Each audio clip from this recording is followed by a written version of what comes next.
Welcome to Work from the Inside Out, a podcast that highlights real-life stories, practical strategies, and best practices for transitioning your career from unhappiness and dissatisfaction to fulfillment, meaning, and joy.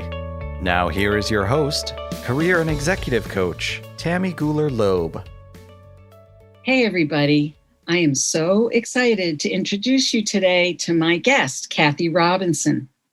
Prior to becoming a certified wellness coach and author of the Athena Principles, Simple Wellness Practices for Overworked Professionals, Kathy spent more than 25 years assessing the wellness of Fortune 500 companies. She was a chief audit executive and chief risk officer before turning the lens from professional assessments to personal ones and began helping her clients optimize their well-being, especially in times of transition or when striving toward new wellness goals. She also teaches and facilitates online offerings based on her wellness methodology that include practices such as writing and meditation. Kathy practices what she preaches and is passionate about wellness, nutrition, and exercise. She believes that a positive attitude is the accelerator that propels us through transformation. You can find her running the trails in northern New Jersey, where she completed her first marathon and ultramarathon at age 54. Ooh, please join me in welcoming Kathy Robinson. Hey, Kathy. Hi, Tammy. How are you? Thank you for having me today. Gosh, it's a pleasure. I forgot about, we talked previous to today's interview just to get better acquainted. And I don't know that I knew about the ultra marathon. My goodness. Here's the humorous thing about that. That happened exactly 2 years to the day yesterday. And the morning that I woke up for the ultra, it was about 26 degrees. Yesterday, it was like 77 right. degrees. I know. That's right. So we're recording this on Veterans Day, actually, 2020 and Veterans Day, in the middle of our lovely pandemic. But yes, the weather was spectacular. And it's today, it's not too bad either. So have you run any more marathons since that time? I have not. A lot has changed since then. And I find myself, I have since retired. And I know that we'll talk about that. But I'm really taking a fresh look at everything. And then, of course, throw a pandemic in there. Yeah. And so a lot of my routines have changed. I still do find a lot of solace out on the trails. And so I do trail running, but I haven't really done more. This year, I think the longest I've gone was maybe 10, 12 miles, something like that. Okay. So nothing crazy. But yeah, I do keep at it. It certainly is a great stress reliever. Yeah. Oh, I can imagine. It must be enormously helpful. So we're here on Work from the Inside Out. And I know that you have a really interesting story to tell. And take us back to some of your earlier years. Where did you begin? Yeah. And how did that lead you to where you are now? Mm-hmm. So I've lived in the New York City area my entire life. I graduated college with student debt. And I took a job on Wall Street for a series of banks and brokerage houses. I spent 18 years there before accepting a position with a Fortune 250 human capital management company. And I was there for 15 years, half of them, as you mentioned, as their chief risk officer and chief audit executive. A few years ago, I began to think about the second act of my career and ask myself a question I never asked myself before, which is, hey, Kath, how do you want to spend your time? I was always fighting the good fight on the corporate lines. Yeah. And the answer, I began to look at the things that I was reading. I read a lot. So I looked at my bookshelves and there were things that you would expect from our conversation already: healthy eating, endurance sports, weight training. But then there were these other things like writing and creativity, spirituality, simplicity, meditation, nature. All of these, for me, if I had to put them under an umbrella, it was living a good life. The way I would define it. And so while I was working, I began looking and how might I be able to spend my time talking about those topics? And I found that you actually could become a wellness coach. Wow. So while I was working, I became certified. I created Athena Wellness Enterprises. And in my last year of corporate, which was 2019, I started blogging. I started writing the book. And the book was just published in May. And I've been working for Athena Wellness full-time since last November. Wow. But as the founder of this company, I use simple wellness practices, not just for wellness, but really as a path for growth and for self-discovery. So how can I help my clients see themselves clearly at this stage of life? And hear what they desire most, which is the idea of Athena, right? Both the strength and the wisdom, right? And knowing that everything that you have is already within you. So how to get to some of those places. Yeah. So the portfolio includes not only the blog and the coaching and the book, but the meditation and the writing circles. And it's the first time I'm publicly saying this, but in January, I am going to be launching my own podcast. Oh, how exciting. So I'm putting it out there so I get to hear it too. Now there's no going back. Well, there is no going back. But speaking of going back, I am curious, and we will go forward, but I want to go back for a moment because you just did a wonderful job taking us through your entire life in about 3 minutes. But I'm curious, you said, you went to college and you had a lot of student loans. And I'm curious, what else was top of mind at that time? What did you study in college? And, was your choice of vocation or career at that time solely focused on, I've got to pay off these student loans? Or were there other underlying motivators when you, and this is sort of an add-on question. So when you did start reading a lot and you were drawn to reading about health and wellness and mindfulness and those topics, were you also into health and wellness even in those earlier years? Was that always a theme for you? I think a lot of people have that as a theme in their lives, but they leave it as more of just a part of who they are as a person rather than turning it into their profession. But I am curious, the student loans, was that the driver for the choices you made? Yeah, that's a great question. And just as a backdrop, so I came into Wall Street in the mid 1980s. So you can imagine work hard, play hard. So was wellness top of mind in my 20s? Not so much. So because we think we're going to live forever. Right? So this is really a tale of coming full circle. And it's a great question. My why in my 20s, why I took the job I did, was to pay off my college education, for sure. That was it. That was the main driver. But an interesting thing happened to me when I was in college. I entered as a business major and a computer science minor, so very left brain. And I did graduate with a business degree, but I minored in art. My creativity and my right brain were awakened in those years, and I did not know what to do with it. I didn't know what to do with that energy because I had never really grappled with that. I did some writing when I was a kid, and I would write and then I would burn it. Whatever it was that was so personal to a 12-year-old, I don't know, but I don't have any writings from that time. So that little spark was there, but I came from a blue collar family and I had a serious work ethic instilled in me. So art seemed frivolous. It seemed like something other people did, people who were naturally talented, i.e. not me.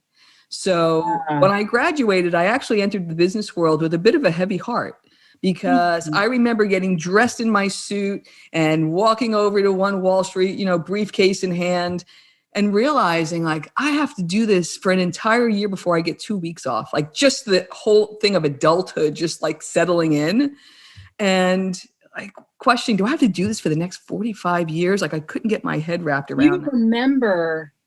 You remember that moment vividly. Remember the heaviness, and it sounds like there was this sort of question lingering, weighing on you.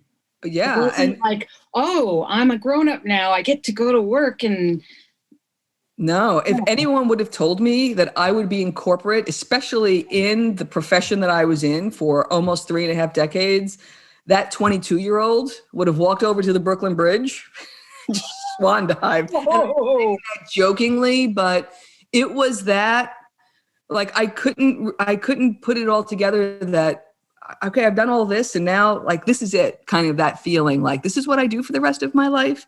And so from the start, I was clear.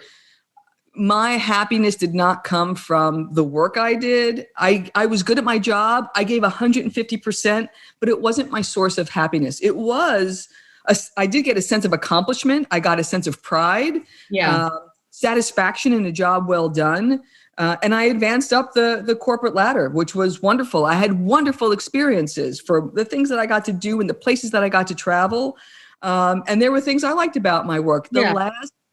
The last probably 7 to 10 years of my career were my favorite, like those types of roles, the people I worked with, mentoring, diversity issues I got to be involved in. So there were wonderful things. But the whole time I was exploring what really did bring me joy, what enlivened my spirit. It was more along the lines of writing and music and relationships and travel and ongoing learning.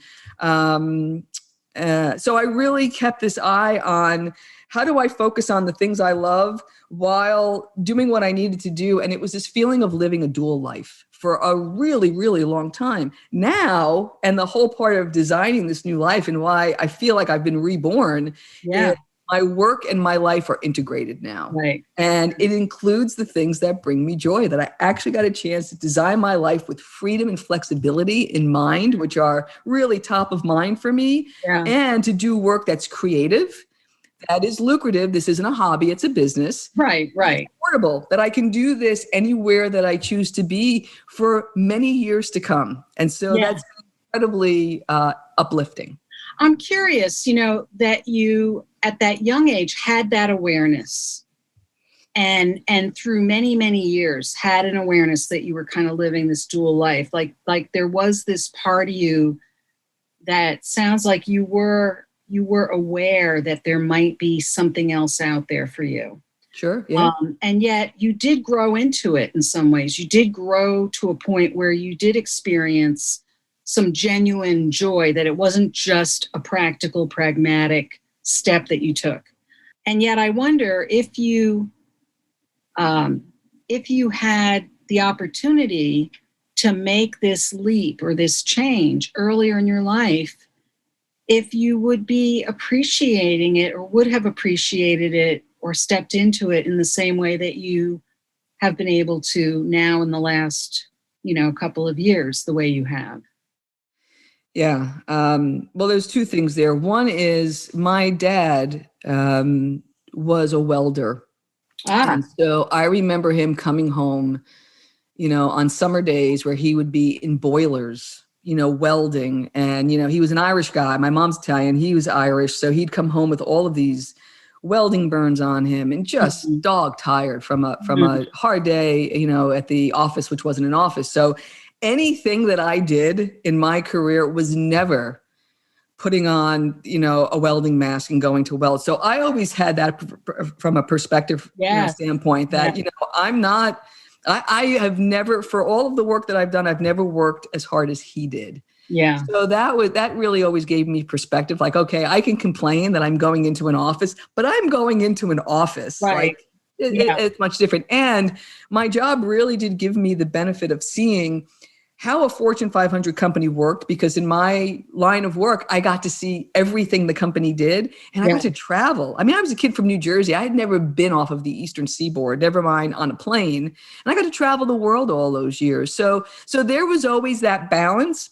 But to your point, there were times when I really wanted to, I was exploring things from the very beginning. I remember being in my early 20s and going back and taking courses in entrepreneurship of like, gee, maybe I'll be an entrepreneur. Really? But I never had the support or the wherewithal and probably the belief in myself that yeah, you can do this, you can make this leap. But I always had, it wasn't called a side hustle at the time. And I never had a business where I sold something, but I was always exploring, could this be the way? I took audio engineering courses. Well, maybe I'll do sound somewhere. Like I was all over the place in trying to find something that I felt would get me out of that corporate environment. And it turned out that was exactly what I needed, to your point. Yeah.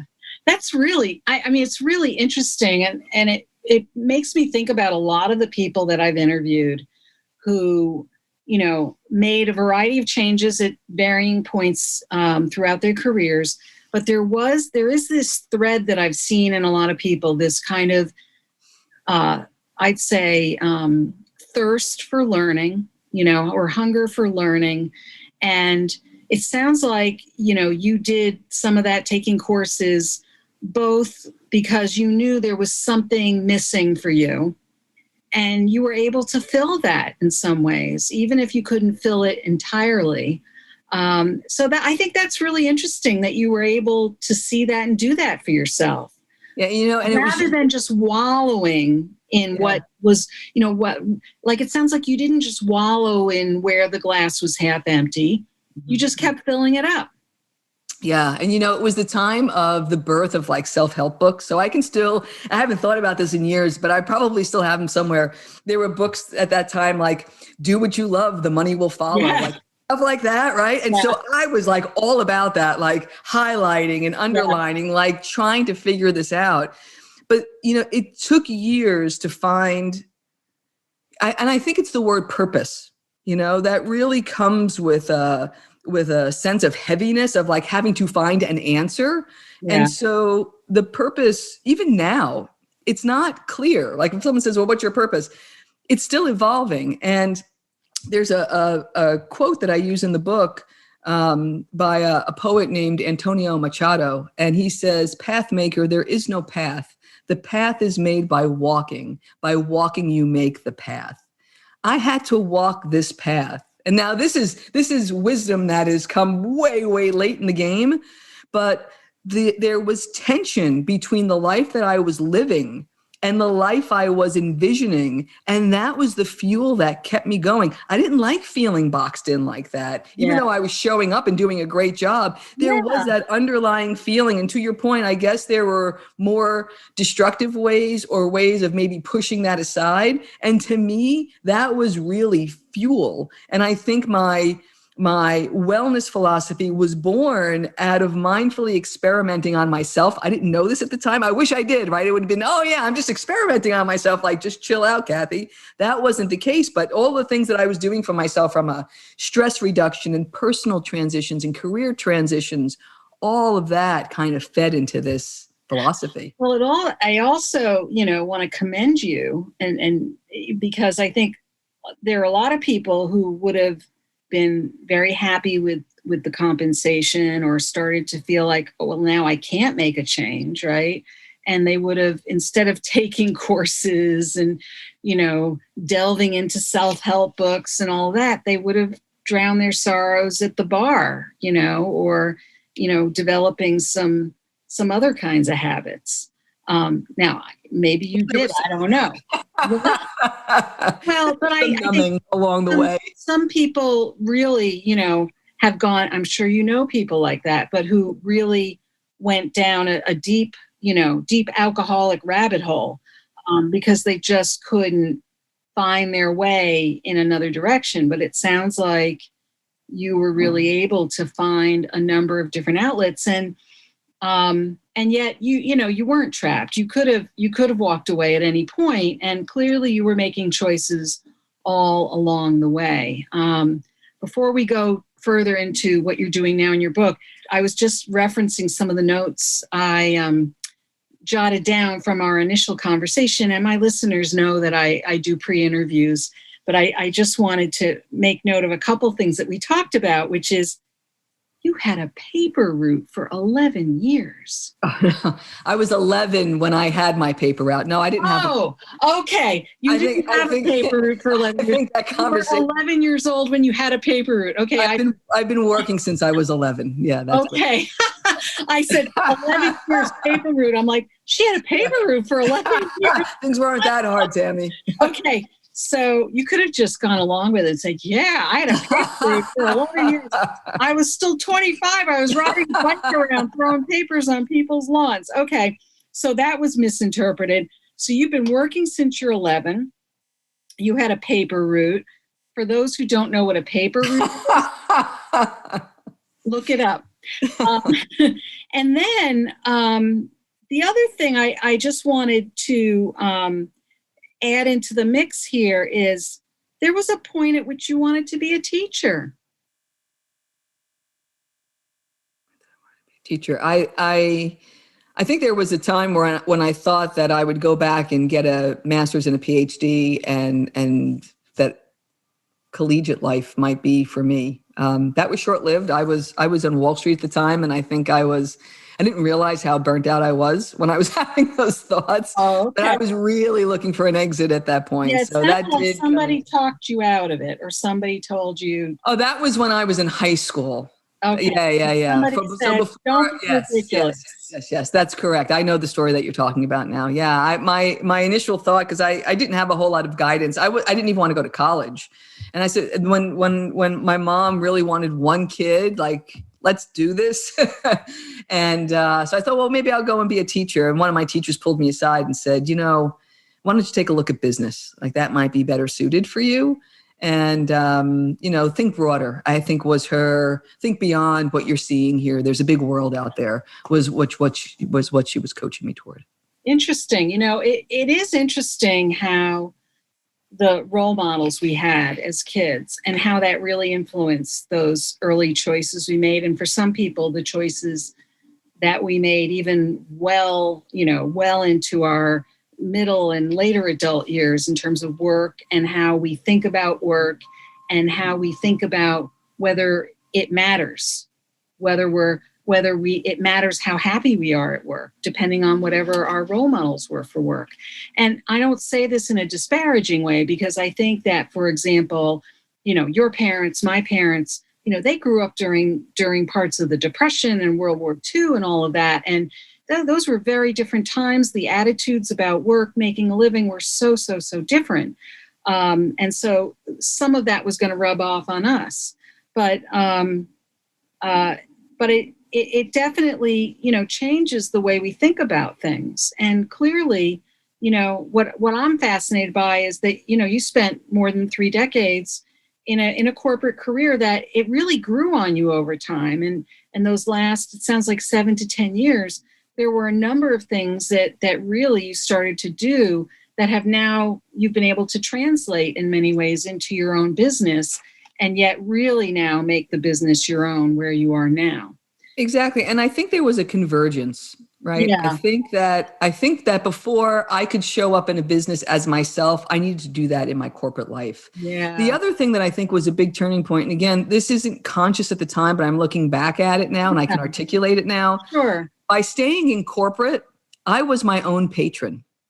I gave myself time, like my own free time, and was able to invest in the business, as you said, the courses, but then in the business, save money while I figured this out. So once I think I started to get on that track, which was in that 7 to 10 year, later part of my career, there was some meaning behind it. And, a funny thing happened too. I needed to get out of the corporate mindset and into the entrepreneurial mindset again, while still executing my responsibilities. I had a lot riding on my shoulders at that time, but I started getting comfortable with not having the answer. In corporate, you need to have the answer. I get called in front of the board. They want to know why this happened. I need an answer. When you're creating your own business and you're trying to design this new life, you have to get comfortable with not knowing the answer, with being able to take those steps and not knowing why, trusting that inner vision, that inner pull towards whatever without knowing how it's all going to end up. So there was a big shift there.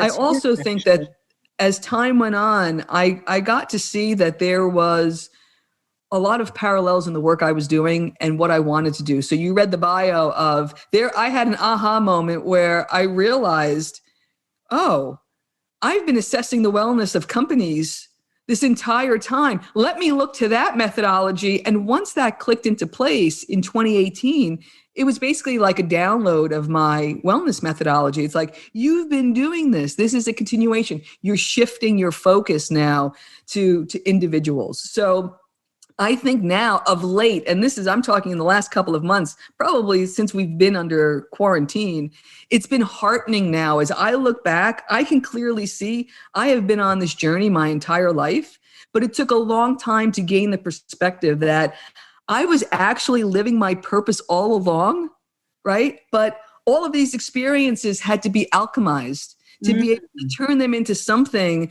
that was useful for others. So I see this now as this arc, as this path that I've been making. And one of the things that I learned that makes me smile now is that purpose and permission to make these big changes actually comes through action. And for me, they were very small steps. And it not only led to, because the goal for every entrepreneur is to have multiple income streams. Right. Now I can say I've created multiple sources of meaning. And that is very meaningful to me at this stage in my life. And I'm curious, your book, The Athena Principles, Simple Wellness Practices for Overworked Professionals. I love the title.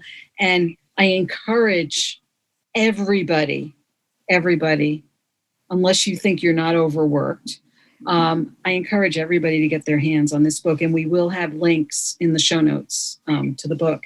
When I look through this book and listening to what you're talking about now, it feels to me like this book probably just like was living inside of you, and then it just sort of came out.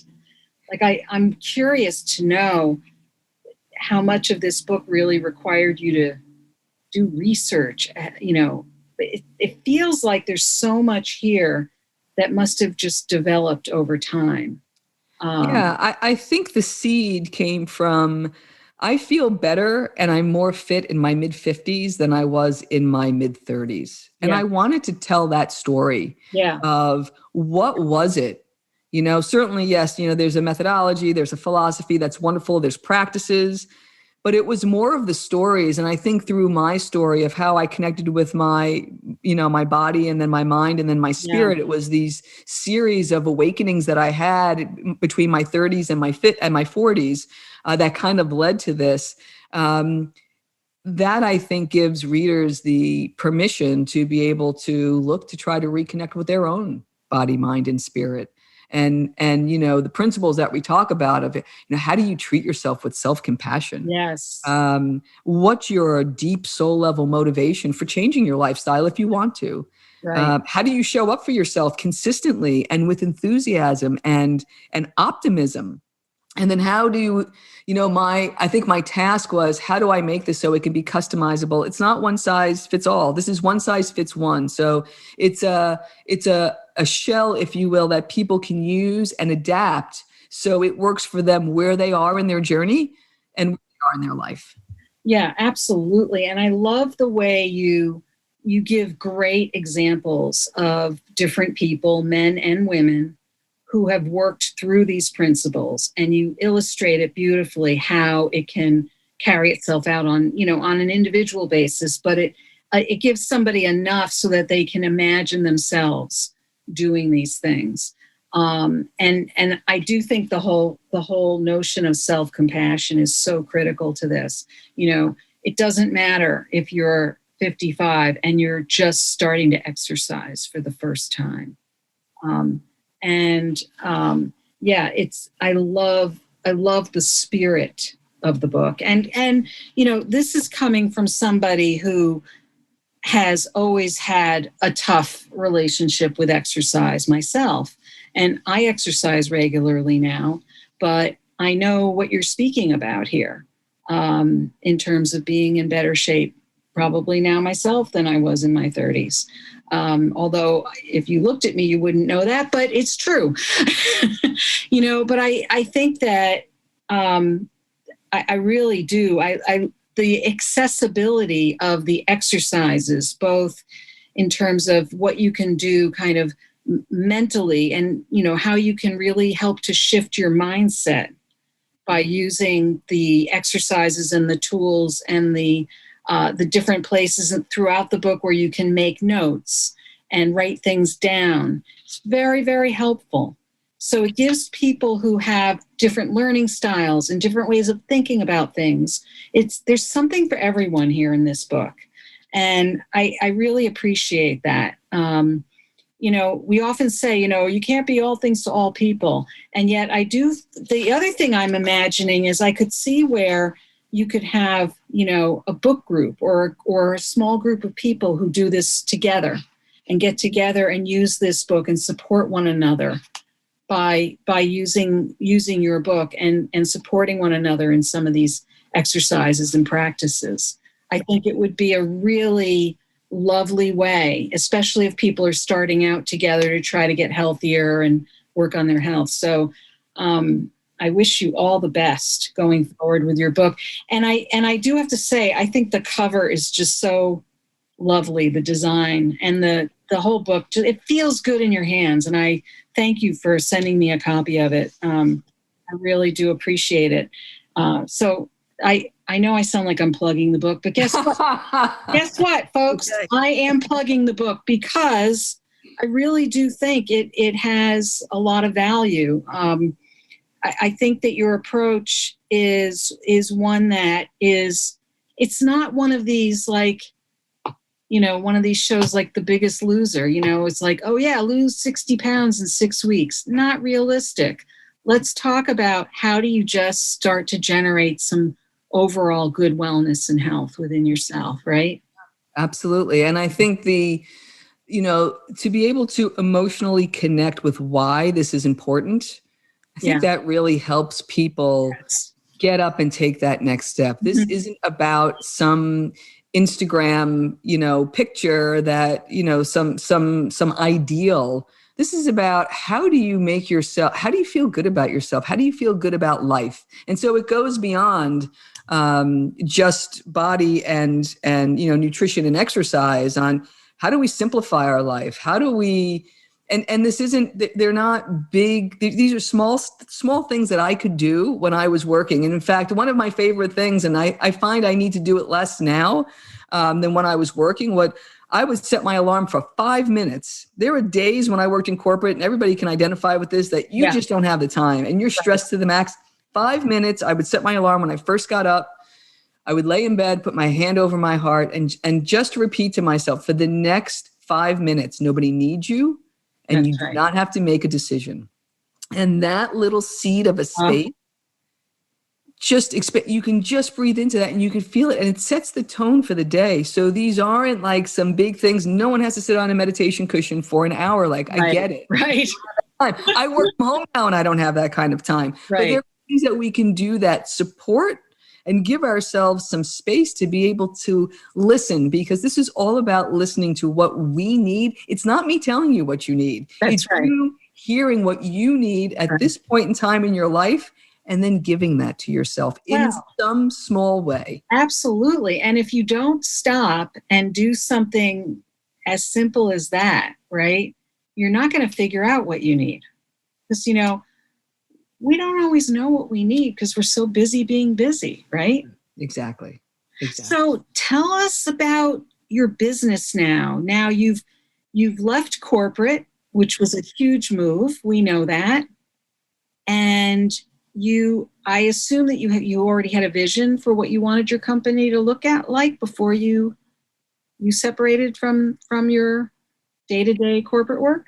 Yeah. So probably about a year, 18 months before I retired, I hired a business coach because while I knew a lot about corporate, I didn't know anything about digital marketing. I knew how I felt on the other end of that. And I didn't want to be one of those folks that, your inbox is filled up with stuff like that's not my style. Yeah. If I was a good salesperson, I would not have been an auditor. So, you have to, doing the type of work that I did was more about relationship. And so I needed to understand, how do you build relationships virtually now? Because that's the way our business is. How do you connect with people?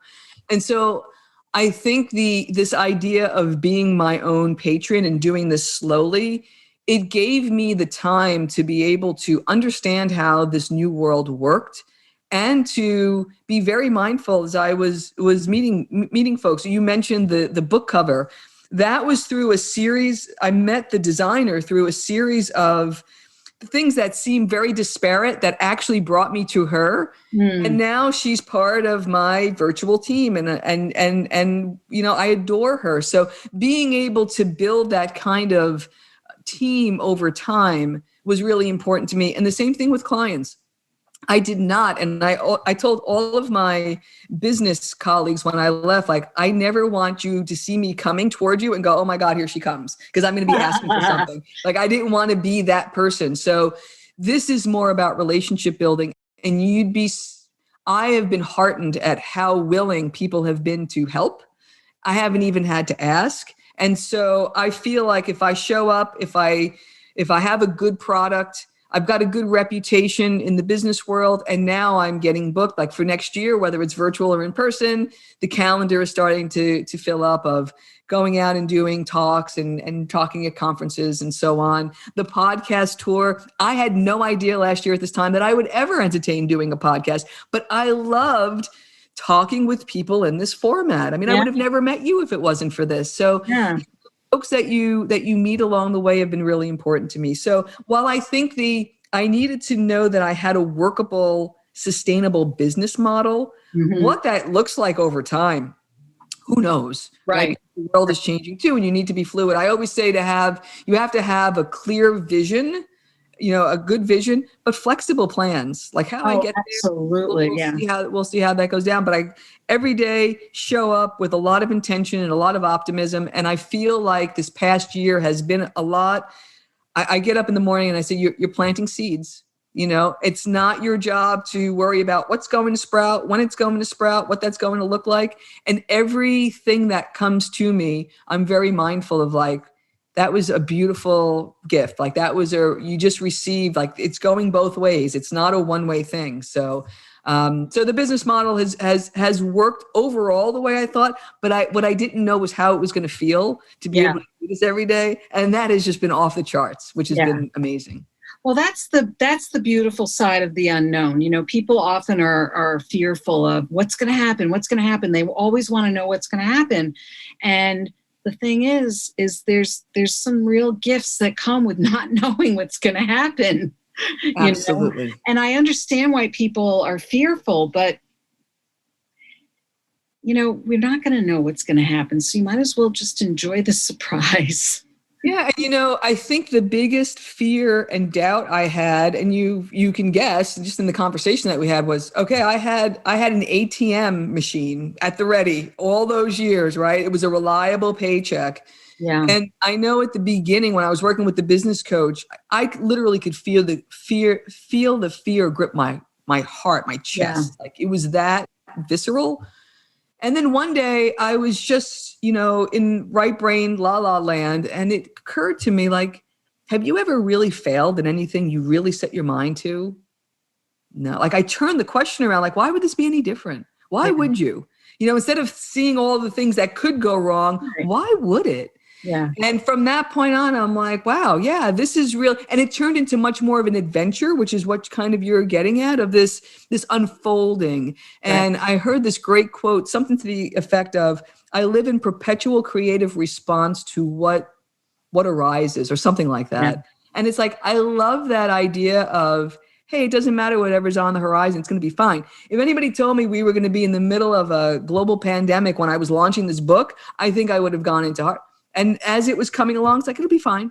It's going to be fine. And I really have this sense of, like, yeah, it's going to be fine. There's a lot of pain and suffering. I don't mean fine, like, hey, no problem. I mean us. Exactly. As a society and as businesses, like, we're all going to be okay. We're going to get through it together. Yep.